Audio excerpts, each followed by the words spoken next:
দেশের উত্তর থেকে দক্ষিণ ভারী বর্ষণ আর পাহাড়ি ঢলে আকস্মিক বন্যার কবলে পড়েছে বেশ কয়েকটি জেলা। বিশেষ করে দেশের দক্ষিণ পূর্বাঞ্চল এবং পার্বত্য চট্টগ্রামের পরিস্থিতি দিন দিন আরও ভয়াবহ রূপ নিচ্ছে।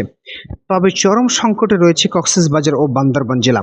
গত কয়েকদিনে টানা বৃষ্টিপাত এবং একাধিক স্থানে পাহাড় ধসের ঘটনায় কক্সবাজারে এ পর্যন্ত ২৬ জনের প্রাণহানির খবর পাওয়া গেছে। পাহাড়ি ঢলে প্লাবিত হয়ে লাখো মানুষ এখন চরম পানিবন্দী অবস্থায় দিন কাটাচ্ছেন।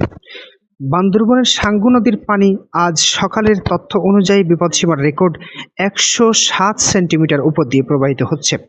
পরিস্থিতি নিয়ন্ত্রণে আনতে এবং দুর্গত মানুষদের উদ্ধার করতে চট্টগ্রামের ৭টি জেলায় ইতিমধ্যে সেনাবাহিনী মোতায়েন করা হয়েছে। এই অঞ্চলে প্রায় ৪ লাখের বেশি মানুষ বর্তমানে পানি অবস্থায় আটকা পড়ে আছে। অন্যদিকে পাগলাছড়ির বন্যা পরিস্থিতির কারণে সাজেক ও লংগদু সড়কের যান চলাচল মারাত্মকভাবে ব্যাহত হচ্ছে। সিলেটের নদ নদীর পানি নতুন করে বাড়তে শুরু করায় নিম্নাঞ্চলে আবার আকস্মিক বন্যার আশঙ্কা দেখা দিয়েছে। পাশাপাশি নেত্রকোনার তালমাকান্দাই উপাতখালীর নদীর পানি বিপদসীমার কাছাকাছি অবস্থান করছে। তিস্তা নদীর পানি ডালিয়া পয়েন্টে কিছুটা কমলেও লালমনিরহাট ও কুড়িগ্রাম এলাকায় নিচু চরাঞ্চলগুলোতে এখনো জলমগ্ন।